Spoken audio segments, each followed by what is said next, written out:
Welcome, right, to the new house.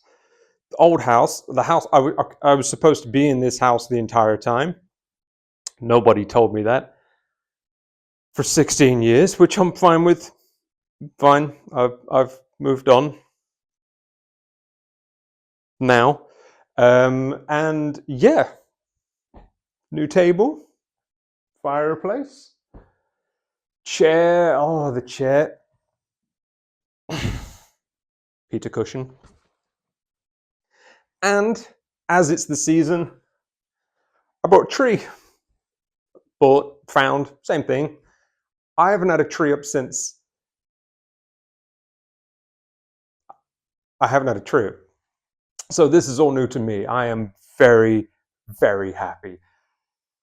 Turns out all of the letters they've been sending me, if you watched the last episode, thought I got fan mail, wasn't fan mail. All the letters they've been sending to this address, which I never got, because I've been living in the maintenance shed, which is still there. I still work out of there every day. I still have to go and deal with, well, the cemetery's outside the door, so it's not far, I still got to deal with all that. But at least I get to sleep and eat in a different place to where I put all my dirty used tools. Should have been obvious, right? But there it is. The house is amazing. Haunted, clearly. Doors open by themselves, cupboards open and close. A lot of wailing going on, most of it me crying because I have a new house. But a new house, oh, I couldn't tell you. Anyway, it's December, festive season coming up. I'm feeling in good spirits, so I thought we would cover the Silent Night, Deadly Night series, as there's a new one of them coming out as of this recording in a couple of days. One of the most inconsistent series of movies I have ever clapped eyes on. Potentially one of the worst, but we'll cover that anyway. So let's get into it. Silent Night, Deadly Night. Now, Silent Night, Deadly Night was not the first film to have a Santa slasher in it, although it was definitely one of the earliest. It was predated by, at the very least, the film adaptation Tales from the Crypt with Peter Cushing. I'm not going to keep doing that. And in that film, there is a segment that has a maniac that's escaped from an asylum and picks up a Santa costume on the way and starts sort of terrorizing a woman in her own home. It's also predated by a film called Christmas Evil, which I'm going to cover in a different video, hopefully before the holidays come up, because that's legitimately, I think, my favorite Christmas horror movie of all time. So I want to do a separate video on that. But Silent Night, Deadly Night was definitely one of the first Santa slasher movies, if not the first. And it's a mixed bag of a film, but it's not a bad watch. Essentially, your main character is also your main villain. So instead of following a protagonist and then the slasher being the antagonist coming to take out that protagonist and their group of friends, instead you are following some poor kid who's kind of had a pretty abusive and horrible childhood. When he's traveling with his parents and his baby brother, his car gets attacked by a mugger, I think, in a Santa outfit who's robbing a gas station. And then that mugger kills his parents after having his way with the kid's mum. And the poor kid witnesses all of those things. So before the film really gets started, we know we're in exploitation land. We know we're not watching a highbrow horror movie. That doesn't mean we can't enjoy it. We then follow that kid as he grows up in an orphanage with some extremely strict nuns who discipline him for basically anything he does, any impure thoughts he has. There are also teenagers in that orphanage, and as you can imagine, in a film in the 1980s, those teenagers are all over each other every 5 minutes. So as a toddler, or as a sort of 10-year-old boy, rather, he sees things that maybe he shouldn't be seen. And the nuns hit him for that as well, as if that's his fault. So he's growing up in a pretty sort of twisted, abusive couple of households and orphanages.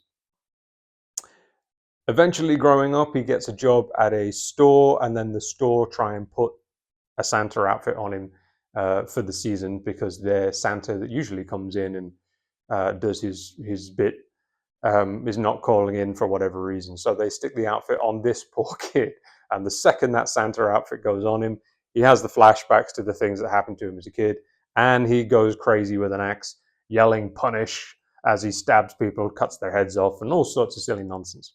As our main character is both the protagonist and the antagonist, that means that you spend a lot of time with them during the film, not being a Santa slasher. The film really wants you to sort of understand why this poor kid is going to go off the rails, as opposed to, say, a Jason Voorhees type just turning up and killing everybody, and then someone telling you later on that he was killed as a child or whatever it was. Or a Dr. Loomis turning up and telling everybody that this guy's crazy while he's stabbing people. In Silent Night, Deadly Night, your killer is followed from being a little boy to being a sort of 20-something-year-old. And that takes up a big chunk of the story. So don't expect to go into this film thinking you're going to be seeing the fun, gory stuff straight on the off, because you're not. It's going to be a slow build before you get there. So the narrative as a whole is fine. I think it's trying to do a stronger job of being an actual movie than maybe we want it to do. I think, truth be told, we just want to see somebody in a Santa outfit killing everybody. The film tries to sort of have its cake and eat it too by giving you that lengthy backstory, but also, having a rape scene at the beginning of the film, and then having some nudity in the middle and towards the end of the film, and then having people's heads come off and be impaled on antlers and all sorts of gnarly goodness by the time you get towards the credits. Once the character has the Santa outfit on, however, and for some reason that has always annoyed me, wears the beard underneath his jaw so you can see his entire face, making him look not like Santa. Once that costume goes on, the film goes off the rails, and for the next sort of half an hour to 40 minutes, it's just straight up murder, murder, murder, murder, murder for the rest of the movie. If you can, I would suggest getting hold of the uncut version of the film. There is the theatrical cut, in which a lot of the blood and gore is removed. The kills are still there, but the detailed practical effects aren't. And then there's the lengthier cut, or the uncut version, in which the practical effects are put back into the film.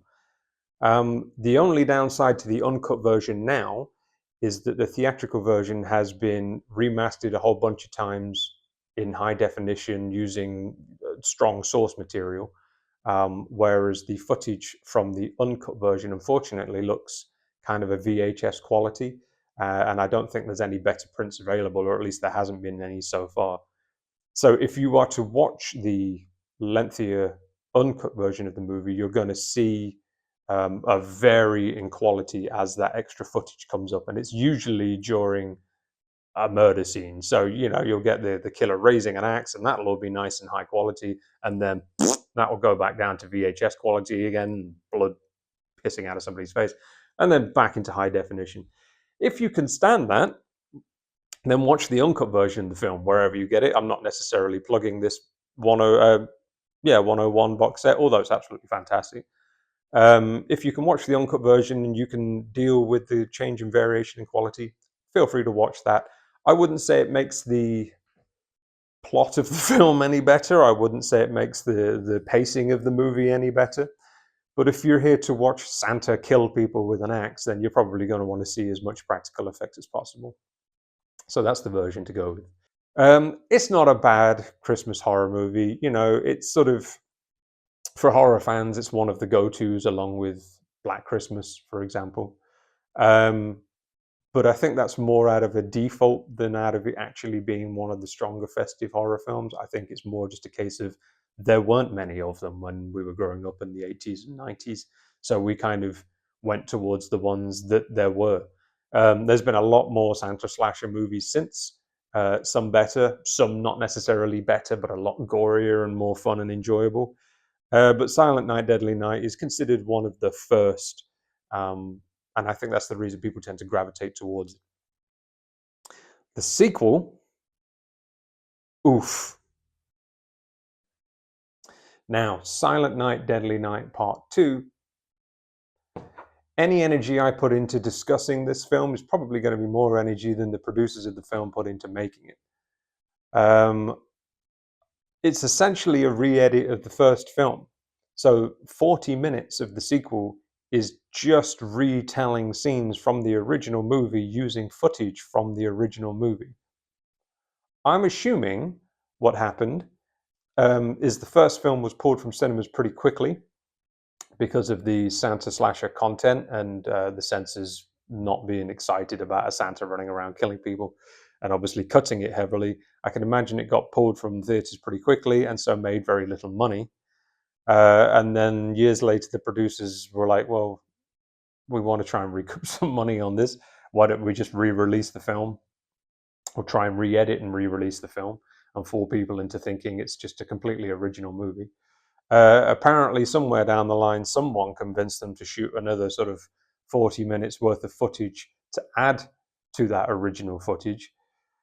And by the looks of the film, nobody gave them the budget to do it. They just took a camera and went and did it. So Silent Night, Deadly Night 2 consists of the baby brother of the lead from the first film, now in an insane asylum because of the events of watching his brother kill everyone. Now, to be fair, that's actually all kind of set up in the first movie. So Silent Night, Deadly Night 2 doesn't have much going for it, but in terms of continuity, it's not making things up from the start. It's actually following on from the first film. That little brother, who is now an adult, is in an insane asylum. He starts recounting the events of the first film, including stuff he wasn't there for or wasn't present for. So he's telling you things that happened to his older brother that he couldn't possibly know happened to his older brother, just so they can use the footage from the original movie. So I wouldn't go into it expecting a sequel because you're not really getting one, particularly if you've just watched the first movie. If you've just watched the first Silent Night, watching the second one immediately afterwards, you're going to get some incredible deja vu because you're basically watching the same film. Between these bits and pieces of the original footage is new footage, and that new footage has what I can only describe as possibly the worst acting I've ever seen in my life. You know, I have a healthy amount of respect for anybody that makes films. I have a healthy amount of respect for anybody that puts themselves out there, genuinely wants to do these things. And as I said in my last video, I see filmmakers and artists significantly higher than reviewers when it comes to actually putting something of worth into the world. But holy shit, it's something else. I mean, it's almost worth watching just to see it. In terms of the production design, you know, it looks like all of the new footage was just shot in the houses of the cast and crew. I can imagine the money that was given to them by the studio was maybe enough to hire the lead actor, and then everything else was whatever they could find in their pockets. It's awful. And not only that, but they're playing the new footage as a comedy, whereas the original footage was played semi-seriously, considering how stupid the concept could be. So you've got all this original footage that's playing things seriously, and then you've got all this brand new footage that's like Muppets with axes. You know, maybe not as good as the Muppets, actually. I mean, if you ever wanted to see somebody get stabbed with an umbrella and open, this is the half a film for you. In terms of its impact, you know, Silent Night, Deadly Night 2 is known worldwide for mostly one meme. And you've probably seen it. It's not around so much anymore. For a small point in time there, it was all over the internet. And that's the garbage day meme, and that comes from this. That's about the only thing that comes from this. The extra footage doesn't even look like it takes place at Christmas. Come to think of it, it's like the brightest, sunniest. It's terrible. So if you're going through the Silent Night, Deadly Night series, and to be fair to you, what were you expecting going into the Silent Night, Deadly Night series? But if you're going through the Silent Night, Deadly Night series, know that the first film's here, and then the second film just drops off a cliff instantly, barely being a movie. Unfortunately, the series doesn't really recoup itself after that either. It kind of stays at that nice barrel scraping level with Silent Night, Deadly Night 3. Silent Night, Deadly Night 3, Better Watch Out. I assume they called it Better Watch Out for anyone who was considering watching it. Technically a sequel to Silent Night, Deadly Night 2. These are the longest titles in the world to keep saying over and over again. Picks up with the now comatose brother character from the second film, this time played by Bill Moseley, who we know from Texas Chainsaw Massacre 2, as well as a whole bunch of Rob Zombie movies, Devil's Rejects, things like that. He's playing the Santa slasher who is now in a coma. Not only is he in a coma, but his head's been cut open and his brain's on show, and he's got a jar over it that's just sloshing around. That's fine, right? That's where we're starting. That's the opening of the film. It's a comatose patient with his brain on view in a jar on his head. He's unconscious, and then there is a girl that doesn't look too unlike Jennifer Connelly, who is blind but can read people's minds, and so the psychiatrist at the hospital is using her to read the mind of the Santa slasher that's unconscious on a hospital bed.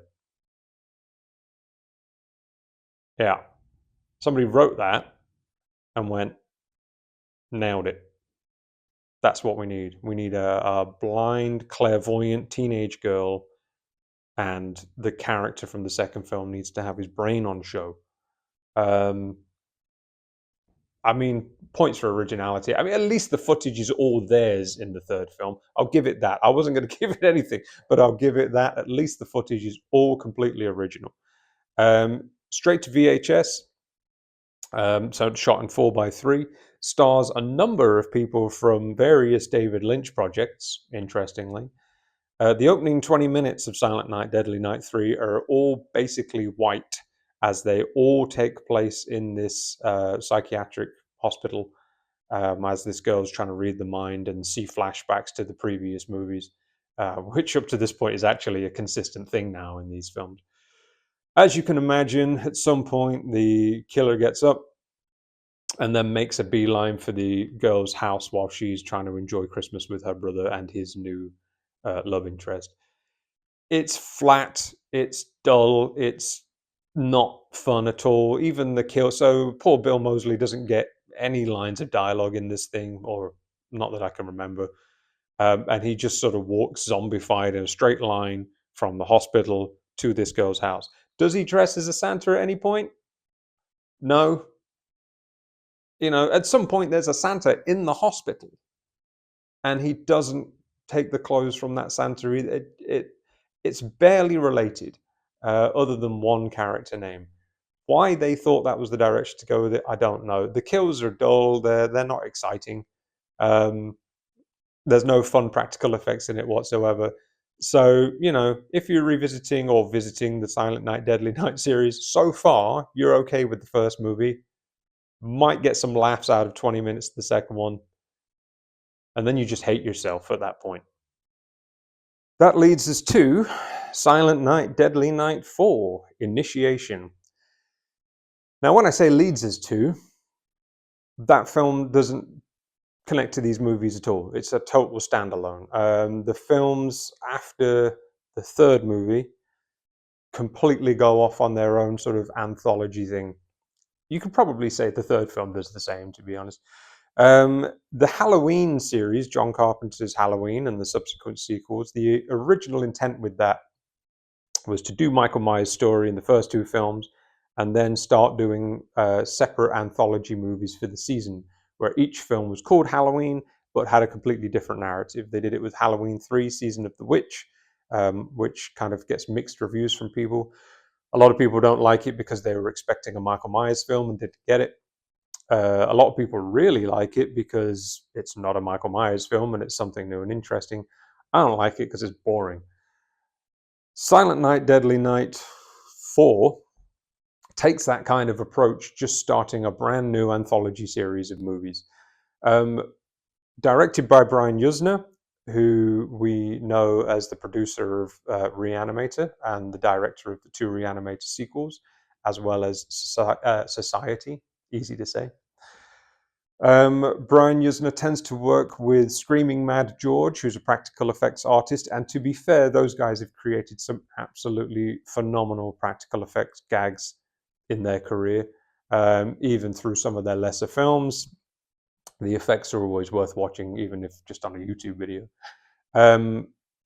Initiation is no different. I'm just going to call it Initiation because I'm sick of saying Silent Night, Deadly Night, and you're sick of me hearing it. So Initiation is no different. If there's one thing that can be kind of salvaged from that film, it's that the practical effects work is really good. One thing that film can't be accused of doing is celebrating Christmas, because it almost completely forgets to do that, despite the fact it's called Silent Night, Deadly Night. The movie's actually about a woman that gets sort of brought into a coven of witches, and those witches impregnate her to give birth to something. I couldn't tell you what, and I watched the film less than a week ago. She gives birth to something. It might even be herself. I was kind of caught up in all of the practical effects work, and definitely not caught up in the plot, because the plot's absolutely ludicrous. To be fair to the film, it does start with kind of a very exciting fire stunt, where somebody on top of a building is on fire and falls off the building, and so it sort of starts with a bit of action, and then it hard cuts to just an acrobatic sex scene.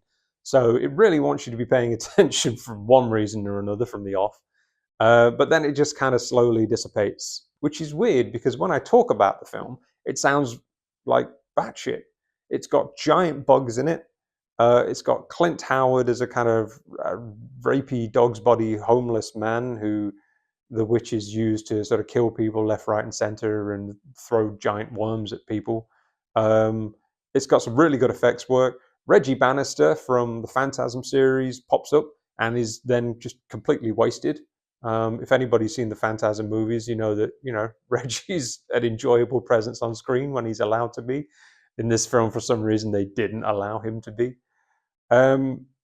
Again, not a great film.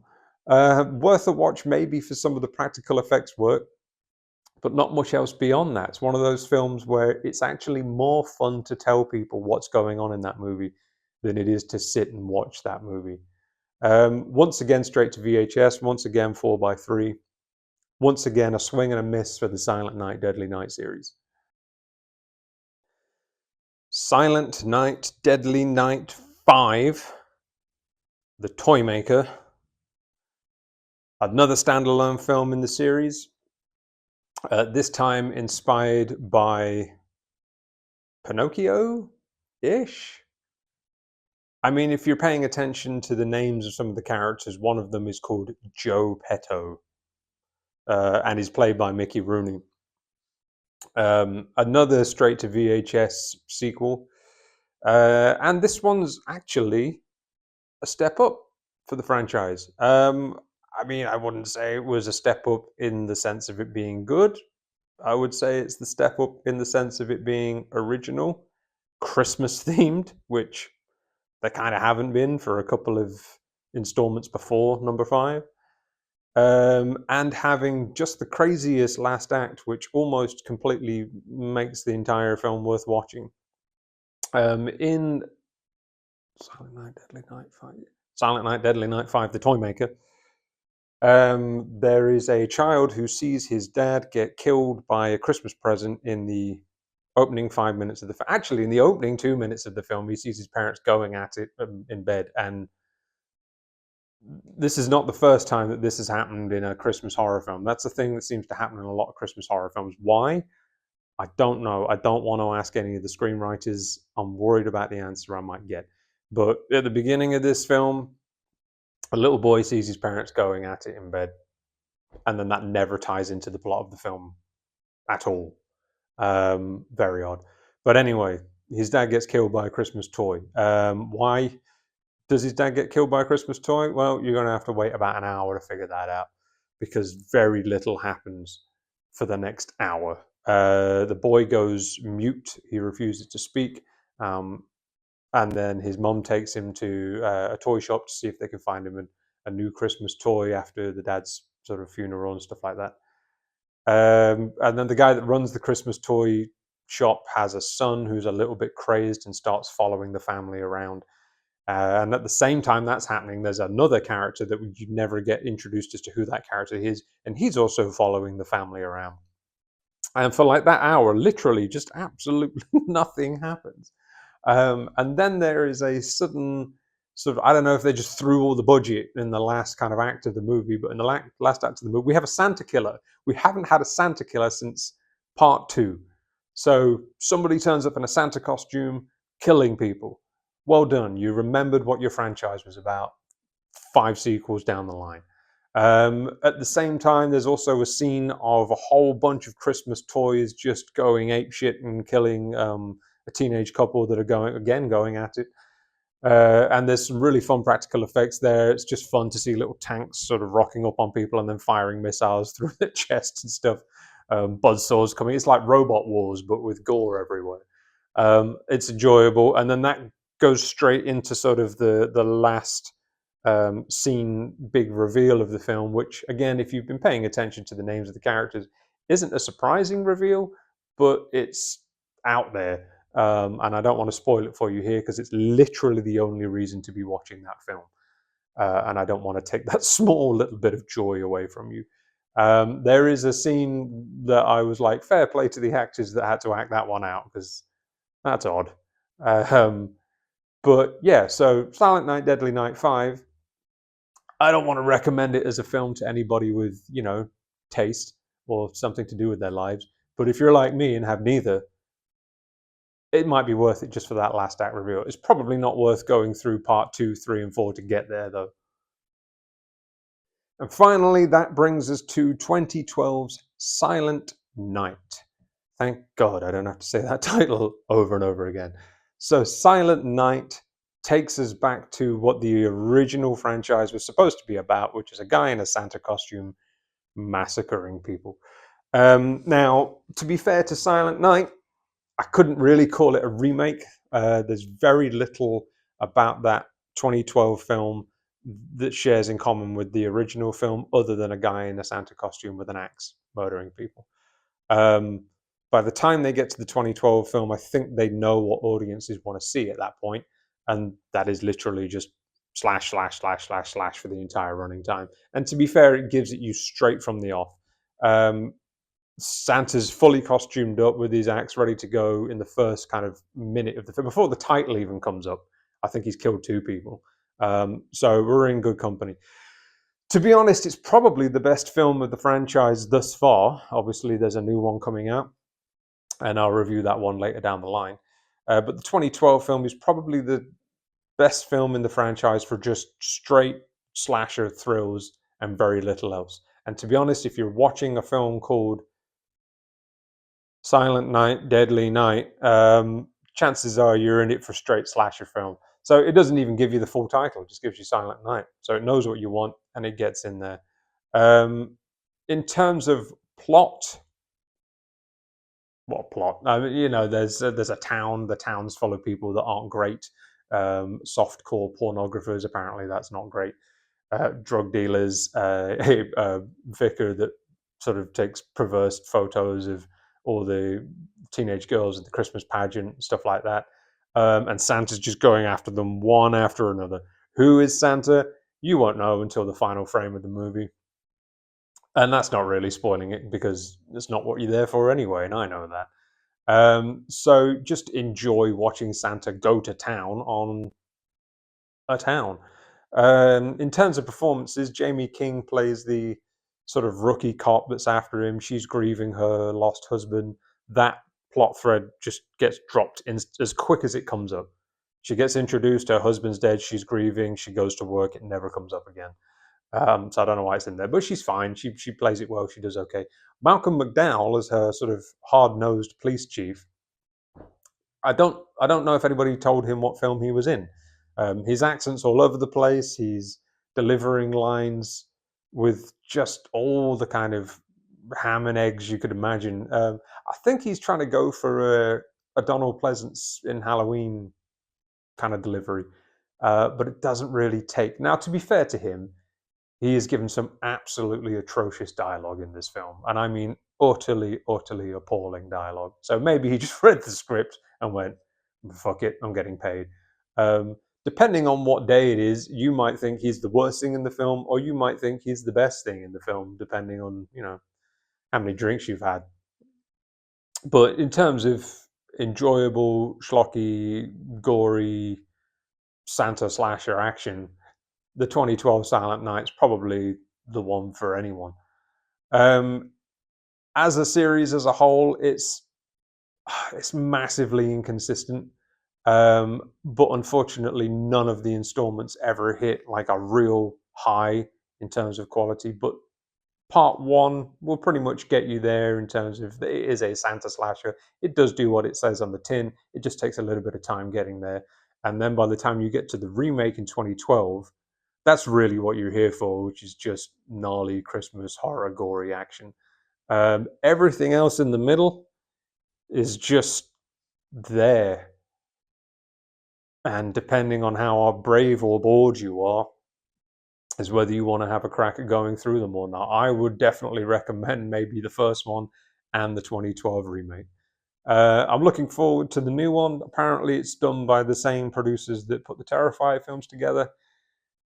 Now, I haven't really reviewed the Terrifier films on camera, although I have talked about them on my letterbox. They're not my favorite. The first two, particularly, I just kind of don't get on with. I can appreciate that people are there for nothing but splatter and gore effects, and the films give you that. I can't argue that. At some points, there is just a clown in a house playing with a bag of rubber body parts.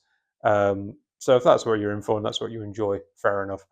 I will say, however, that the third movie in the Terrifier franchise is a Christmas film, and the first scene, let's say, the opening that takes place in a family's house as a Santa slasher with an axe breaks in and then starts killing everybody, I actually quite enjoyed, um, because it got that feeling right between being sort of kitsch and exploitation. You know, it was stupid, but it was stupid and it was wearing a Christmas hat. It wasn't trying to be edgy. It wasn't trying to be cool. It was telling us we all know this is daft, so let's enjoy ourselves. And I really actually got on board with that kind of first act of Terrifier 3. So if the rest of the Silent Night, Deadly Night movie that's coming out kind of matches that in terms of tone, who knows? We'll see. However, before this week's new Silent Night, Deadly Night arrives, you've got 6 movies that are already there if you want to enjoy them. Enjoy being maybe not the word. Um, if you do go through them, just know that Tiny Tim saying God blesses everyone is aimed specifically at you.